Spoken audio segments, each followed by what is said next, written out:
निर्माण कार्य इसलिए नहीं हो पा रहा है क्योंकि अतिक्रमण कर रखा है आधी जगह पर, और जिन्होंने अतिक्रमण किया है वो साफ तौर पर दबंगई बताते हुए नजर आ रहे हैं। जी मैम, मान सकते हैं मैम कि कुछ 70-80 मीटर बचा हुआ है जहाँ पर अभी पीसीसी रोड निर्माण नहीं हो पाया है। अब जो किया गया उसमें अतिक्रमण तो है, लेकिन उस रास्ते के आगे और भी काफी 1 किलोमीटर है पहुंच मार्ग, जहाँ पर भी काम नहीं हुआ है। यदि वहाँ भी काम कराया जाए तो शायद हो सकता है कि कुछ जगह बचे। अभी आज मैं जब वहाँ गया देखा कि लोग बाग जो है सिर में पोटली रख के किस तरह से नाला के नीचे से निकल रहे थे। मैंने काफी विजुअल बनाया, इसका बनाया, लोगों से बात किया तो परेशानी तो बहुत ज्यादा है क्योंकि रास्ता एक ही है इनके लिए आने के लिए 4-5 गाँव के लिए। तो इनकी स्थिति देख कर बहुत दयनीय लगती है, लेकिन कोई देखने सुनने वाला नहीं है। नहीं, लेकिन जिस तरह से सरपंच का कहना है उनकी बातों से आप कितना इत्तेफाक रखते हैं? उनका तो ये कहना है कि हम तो निर्माण करने के लिए तैयार है लेकिन अतिक्रमणकारी निर्माण नहीं करने दे रहे हैं। जी, जैसे आपने क्वेश्चन किया सरपंच से कि कितना बड़ा, तो कितने बता रहे 400 मीटर का है। हाँ। इससे आगे आपने बोला कि क्यों नहीं बनना, तो नहीं जवाब दे पाए। चलिए ठीक है, आप बने रहिए हमारे साथ दिव्यराज सिंह जी जुड़ चुके हैं, सिरमौर विधानसभा से विधायक है। दिव्यराज जी, बहुत बहुत स्वागत है आपका IND24 में। हेलो जी नमस्कार दिव्यराज जी, स्वागत है आपका IND24 में। आवाज मिल पा रही है? जी आ रही है, बताइए। दरअसल दिव्यराज जी, हम ये चर्चा कर रहे हैं, जवा जनपद पंचायत के अंतर्गत एक ग्राम पंचायत कोनी आती है, अगर आपने नाम सुना हो तो। जी पता है मुझे।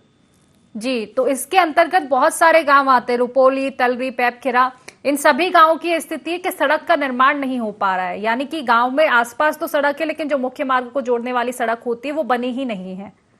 और इसकी वजह से समस्या ये है कि बारिश में गांव वाले गांव से निकल ही नहीं पाते, बच्चे स्कूल नहीं जा पा रहे हैं। अगर कोई बीमार पड़ जाता है तो उसको खाट के सहारे ले जाना पड़ता है क्योंकि वाहन जा ही नहीं सकते, इतनी खराब हो रखी है सड़कें।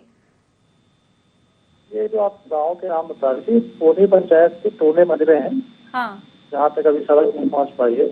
हाँ। इसमें अनेकों जमीन के इसमें प्राइवेट पट्टे हैं लोगों के, और अपने रोड स्थिति कराई थी तो लोग जमीन वहाँ पे देने को तैयार नहीं है गाँव वासी कुछ। अभी मैंने कलेक्टर मैडम को कहा भी लगे कल परसों से, हमने एक रोड स्वीकृत कराई थी तो उसमें गाँव वालों ने जाके हाईकोर्ट से स्टे ले लिया है, रोड नहीं बनने दे रहे हैं। तो अभी मैंने PLD से भी कहा था कि उसमें जब तक जमीन देंगे नहीं तब तक रोड बन नहीं पाएगी। नहीं बन पाएगी, लेकिन इसका कुछ निराकरण तो करना पड़ेगा ना। या तो उनकी जमीन के बदले उनको मुआवजा मिले, या फिर ये भी पहले चेक किया जाए कि वाकई उनकी जमीन है या नहीं है। क्योंकि जिस तरह से आप, एक सेकंड दिव्यराज जी, जिस तरह से वो दबंगई अपनी दिखाते हुए नजर आ रहे हैं अतिक्रमणकारी, उनका तो साफ तौर पर ये कहना है कि वो सरपंच से जब हमारी बात हुई तो उन्होंने कहा कि आगे का भी रोड नहीं बनाने दे रहे हैं वो, और जब बनाने जाते हैं तो मारपीट की जाती है। तो ये तो साफ तौर पर दबंगई भी दिखाते हुए नजर आ रहे हैं ना वो लोग। प्राइवेट जमीन तो प्राइवेट जमीन ठीक है, मान लिया प्राइवेट जमीन है, लेकिन फिर क्या, कैसे कीजिएगा? रास्ता तो ग्रामीणों के लिए निकालना ही पड़ेगा मुख्य मार्ग के लिए, नहीं तो फिर कैसे चल पाएगा? बच्चे स्कूल नहीं जा पा रहे हैं, कोई बीमार होता है तो समस्या बन जाती है। तो इसका निराकरण आखिर कैसे निकलेगा? मैडम हाईकोर्ट का स्टे है उसमें, या तो आप ही कोर्ट चली जाइए, हम लोग हाईकोर्ट में लड़ रहे हैं उसके लिए, है ना।